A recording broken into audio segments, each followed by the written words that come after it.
Berjumpa lagi para siswa, berjumpa lagi dengan kimia bersama Pak Agus Wahidi, guru kimia kelas 11 dan 12 SMA Negeri 1 Singkawang. Assalamualaikum warahmatullahi wabarakatuh. Hari ini kita akan belajar tentang faktor-faktor laju reaksi dan pengaruhnya terhadap laju reaksi, apakah bisa memperlambat atau bisa mempercepat dalam satu laju reaksi. Di mana faktor laju reaksi ini ada beberapa macam yang akan kita pelajari. Saksikan video ini sampai tuntas. Selamat belajar. Modulnya? Sudah, Pak. Oke. Sudah, Pak, sudah. Kalau ngerjakan modul itu kita baca dulu dari awal sebenarnya ya. Laju reaksi dan faktor-faktor yang mempengaruhi laju reaksi. Kita pelajari materinya dulu ya, sebelum jawab soal ya. Nah, ini definisi daripada laju reaksi kalau secara matematis. Jadi laju bertambahnya produk kan dihasilkan, berarti ada tanda plus. Atau berkurangnya, tandanya negatif, suatu reaktan. Jadi P itu adalah produk, R adalah reaktan.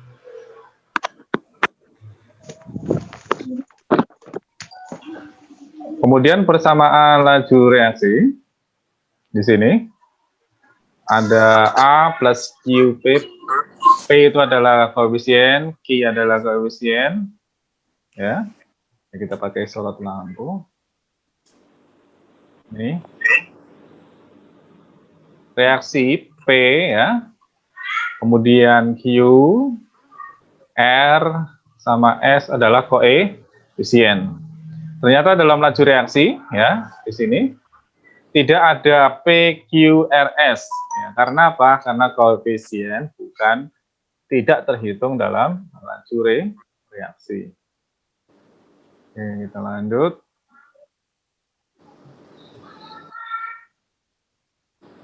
Kemudian faktor-faktor yang mempengaruhi laju reaksi. Ini faktor yang mempengaruhi laju reaksi. Satu, konsentrasi, suhu, luas permukaan sentuh, dan katalis. Ya. Ini 4 faktor yang mempengaruhi reaksi. Ada konsentrasi, suhu, luas permukaan, dan katalis. Ya, kita jelaskan satu-satu. Mulai dari teori tumbukan. Kenapa suatu reaksi itu bisa berlangsung? Itu ada yang memberikan teori, namanya teori tumbukan. Tumbukan seperti apa? Tumbukan yang efektif. Ya. Kan ada dua tumbukan ada yang efektif, ada yang tidak efektif. Kalau tumbukan efektif, inilah yang banyak menimbulkan satu reaksi kimia yang bisa menghasilkan senyawa baru. Itu namanya tumbukan efektif. Seperti kalian kalau bertemu dengan seseorang, kalau pertemuannya tidak efektif, tidak akan berkesan apa-apa. Misalnya kalian jalan-jalan di mall, tidak ada yang mengalami tumbukan efektif atau pertemuan efektif, maka tidak berkesan setelah bertemu. Tapi kalau ada pertemuan yang efektif, setelah bertemu ternyata ada yang terkesan dan lain sebagainya. Kemudian sampai-sampai kalian pulang ke rumah masih ingat orangnya, masih ingat senyumnya, itu berarti pertemuannya efektif atau tumbukannya efektif. Ada yang mengalami seperti itu? Ya, pertemuan pertama sangat berkesan sekali. Ada, Pak. Ada siapa?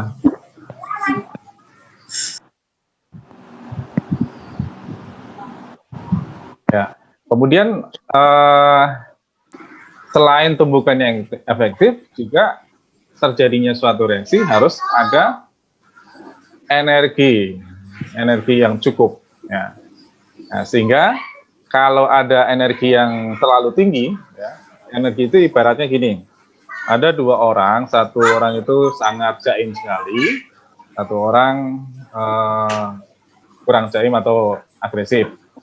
Kalau salah satu masih jaim itu tidak akan terjadi reaksi.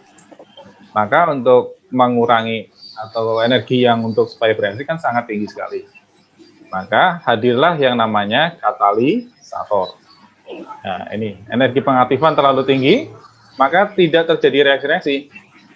Seperti halnya terjadi pada udara kita, itu banyak senyawa nitrogen sebenarnya yang sangat mudah terbakar, tetapi karena energi pengaktifannya sangat tinggi, maka atmosfer kita tidak terbakar sampai sekarang. Padahal di situ banyak senyawa nitrogen, hampir 40% lebih. Ya. Tapi kenapa tidak terbakar atmosfer bumi kita? Karena ada energi pengaktifan. Ya.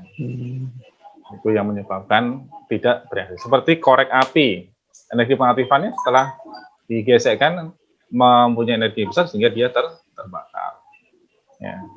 Sehingga untuk memudahkan untuk reaksi perlu diturunkan. Siapa yang bisa menurunkan energi pengaktifan ini? Yaitu siapa?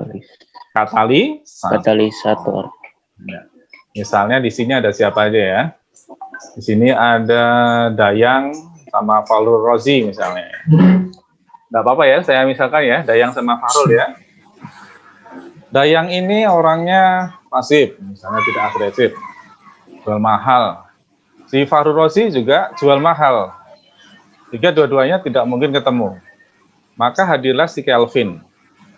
Si Kelvin ini orangnya, si Kelvin ini orangnya itu supel, agresif dan sebagainya. Itu mencoba menghubungkan antara Dayang dengan Fahrul Razi. Nah, si Kelvin itu menurunkan jaimnya Dayang dan juga menurunkan jaimnya Fahrul. Ya, jaimnya keduanya turun sehingga cepat bereaksi. Itu namanya mak comblang. Jadi yang namanya mak comblang kalau di kimia namanya katalisator. Ya. Jadi kalau mau mengatakan orang mak comblang nggak usah mak comblang ya. Apa? Katalisator. Asosiasinya negatif, persepsinya negatif. Ya. Maukah kamu jadi katalisator saya untuk dengan si dia? Ya. Jangan dicomblangi ya. Comblang. Ya, mak comblang itu sifatnya sama dengan katalisator. Jadi dia ikut mempercepat reaksi, tetapi tidak boleh bereaksi. Itu namanya mak comblang. Kalau mak comblang sampai ikut bereaksi, berarti itu sudah melanggar kode etik comblang ya. Kalau misalnya si Dayang sama Fahrul sudah jadian, nggak usah ikut-ikutan ngapel malam minggu sama Fahrul ya. Ya Pak. Ya, biarkan mereka bereaksi. Kalau ikut berarti ini melanggar kode etik mak comblang. Ya, oke. Jadi itu katalisator bisa menurunkan. Selain itu, faktor-faktor yang mempengaruhi laju reaksi yang lain adalah konsentrasi. Semakin banyak konsentrasi, jumlah partikelnya otomatis semakin banyak partikel yang bertumbukan di sini. Ini saya berikan. Ya, jadi tumbukan partikel antar partikel inilah yang menyebabkan satu reaksi. Jadi kalau konsentrasinya banyak, otomatis tumbukannya cuma makin banyak. Kita misalkan dalam satu kelas isinya 5 orang, dengan satu kelas isinya 20 orang, interaksinya banyak mana? Yang 20 orang. Yang 20 orang, berarti konsentrasinya makin besar, maka tumbukan antar partikelnya makin besar. Banyak dan makin besar, sehingga terjadilah reaksi. Nah, itu konsentrasi. Sedangkan luas permukaan itu ini ada kata permukaan bidang sentuh. Ya, luas permukaan bidang sentuh. Itu maksudnya apa? Jadi ada 2 dimensi. Kalau semakin banyak yang bersentuhan antar partikel ini, maka bidang sentuhnya berarti makin banyak. Dicontohkan dengan bubuk dengan ini. Contohnya bubuk kalsium karbonat. Ya. Reaksi lebih cepat dengan larutan asam dibandingkan dengan massa yang sama dalam bentuk pualam. Tahu pualam apa? Enggak, apa tuh Pak? Batangan atau masih belum dihaluskan ya. Jadi kayak gula pasir dengan gula batu, kira-kira cepat larut mana? Gula pasir. Iya, karena bidang sentuhnya lebih banyak daripada gula batu. Ada yang sudah pernah lihat gula batu? Ada, pernah Pak. Pernah ya, itu adalah gula yang bentuknya seperti batu. Tapi kalau gula pasir, gulanya juga seperti pasir. Sehingga kalau memasak atau membuat air minum dengan gula Pasir itu Pasir. lebih cepat daripada Lebih cepat. gula alum. Ya, itu seperti pasir. Suhu, yang kedua adalah suhu. Teorinya gimana? Kenapa suhu bisa mempercepat laju reaksi? Karena dengan naiknya suhu, maka energi kinetiknya atau energi gerakannya makin banyak. Banyak. Makin banyak atau makin cepat bergerak, sehingga kalau cepat bergerak, maka semakin banyak partikel bertumbukan. Semakin banyak bertumbukan, makin cepat Bereaksi. Ya, itu makanya intinya di teori tumbukan. Nah, ini tadi yang saya ceritakan tentang mak comblang, katalis. Katalis dapat mempercepat reaksi. Tapi katalis tidak dapat atau tidak dihasilkan dalam hasil reaksi. Ini fungsinya adalah menurunkan energi aktivasi sehingga tumbukannya ini seperti ini. Mula-mula tinggi seperti ini, ke atas. Dengan adanya katalis maka turun energinya, lebih cepat direaksi. Ya, itu katalis ya. Contohnya pada enzim ya. Enzim itu adalah katalisator dalam makhluk hidup, sering dikenal dengan biokatalisator. Ada yang tahu cara satu enzim dalam tubuh kita? Kalau kita makan nasi, ada enzim apa bergerak di situ, berperan di situ di mulut kita? Ada yang tahu? Enzim apa yang berperan dalam memecah karbohidrat nasi sehingga jadi gula-gula kecil? Yang tahu? Biologinya sudah sampai. Amilase. Iya, amilase. Biasanya belakangnya itu ada SE-nya, se. Amilase, peptidase, lipase, glukodase, glikosidase. Ya, pokoknya belakangnya se itu berarti dia enzim. Ya, ini enzim itu bertindak sebagai katalisator supaya substrat ini cepat bereaksi menghasilkan produk yang lain. Ini gambar seperti ini. Tapi enzim kembali lagi ke bentuk awal. Inilah mak comblang yang baik. Setelah mereaksikan yang dicomblangi, mereka berubah menjadi awalnya. Jadi enzim tidak akan berubah. Yang berubah hanyalah yang dicomblangi tadi, yang dikatalisator. Lawan katalisator ada yang tahu? Kalau ada comblang berarti ada lawannya. Kita akan berpasangan. Ada yang tahu? Inhibitor. Iya, inhibitor itu adalah lawan dari inhibitor. Kalau katalisator itu mempercepat laju reaksi, kalau inhibitor memperlambat reaksi. Tetapi tidak semua yang inhibitor itu merugikan ya. Contohnya teknologi inhibitor itu digunakan untuk memperlambat kerja virus daripada HIV/AIDS ya. Ya, jadi ada semacam treatment kepada yang penderita HIV/AIDS itu diberikan satu inhibitor supaya virus HIV-nya itu tidak cepat bereaksi ya, sehingga memperlambat terjadinya penurunan daya tahan tubuh. Nah, di corona juga ada ya inhibitor ini, contohnya suhu panas. Nah, kalian kalau misalnya ingin terhindar dari corona ya banyak-banyak mencari suhu panas, entah itu tiap pagi atau jam 10 kalian berjemur ya, atau berolahraga, itu adalah untuk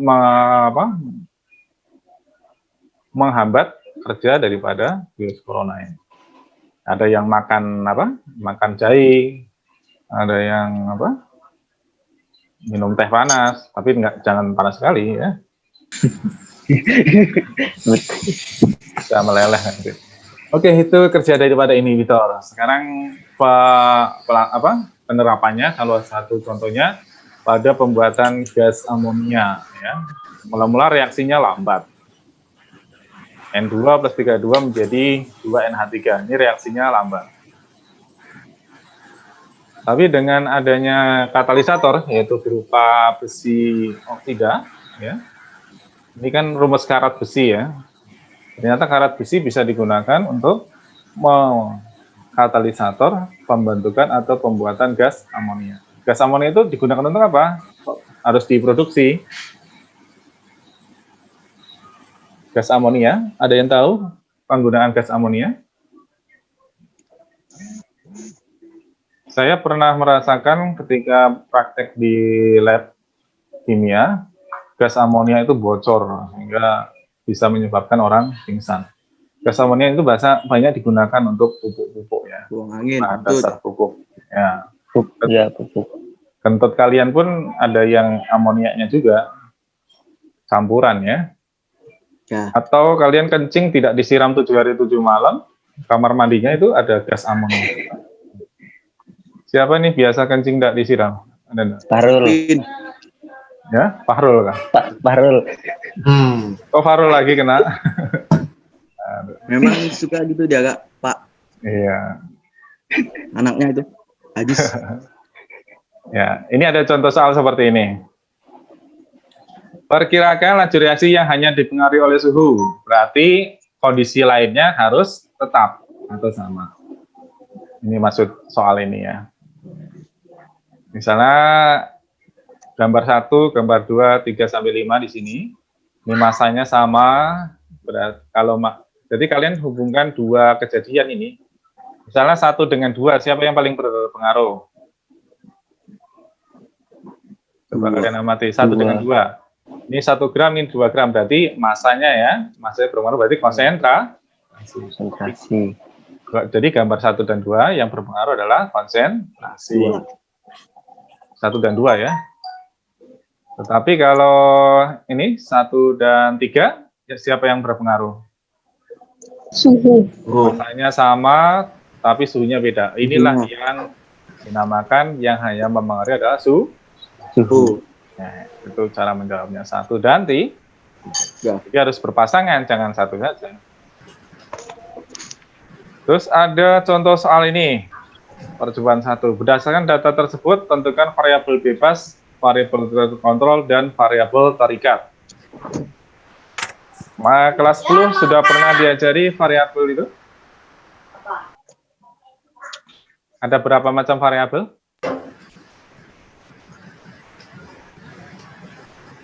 Variabel bebas itu adalah variabel yang berubah-ubah, yang mempengaruhi. Misalnya konsentrasinya diubah-ubah, berarti dia mempengaruhi atau bebas mempengaruhi. Sedangkan variabel terikat adalah variabel setelah diadakan perubahan tadi dia ditimbulkan sehingga disebut dengan variabel akibat. Ya, akibatnya apa? Ya. Saya ulang, Atalia, ada yang mau ditanyakan?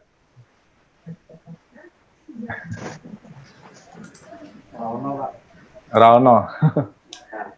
Oke, jadi berdasarkan data tersebut tentukan variabel bebasnya. Siapa yang berubah-ubah di sini? Ini ya yang berubah-ubah ya. HCl 0,1, ini 0,2, ini 0,3. Berarti variabel bebasnya adalah konsentrasi. Sedangkan akibat konsentrasi, laju reaksinya ternyata berubah-ubah. Akibat dari perubahannya ini, lajunya berubah. Maka energi terikatnya adalah ini, laju reaksinya. Bisa nanti. Kemudian di sini logam Mg ukurannya sama semua. Ini disebut dengan variabel kontrol. Jadi variabel yang tidak berubah itu disebut dengan variabel kontrol. Kontrol, menyebutnya harus lengkap, tidak boleh kurang. Variabel kontrol.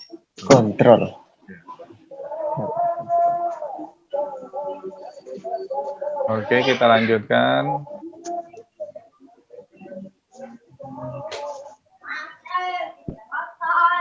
Hapus dulu.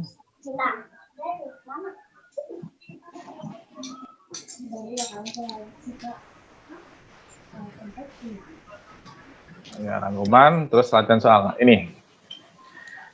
Latihan soal ini atau yang kita bahas mana? Yang evaluasi? Ini ya? Yang evaluasi ya? Evaluasi. Ya, supaya jangan hanya saya yang ngomong, kita gilir saja siapa yang ngerjakan nomor 1 untuk membahas di sini. Kalian bisa coret-coret pakai anotasi.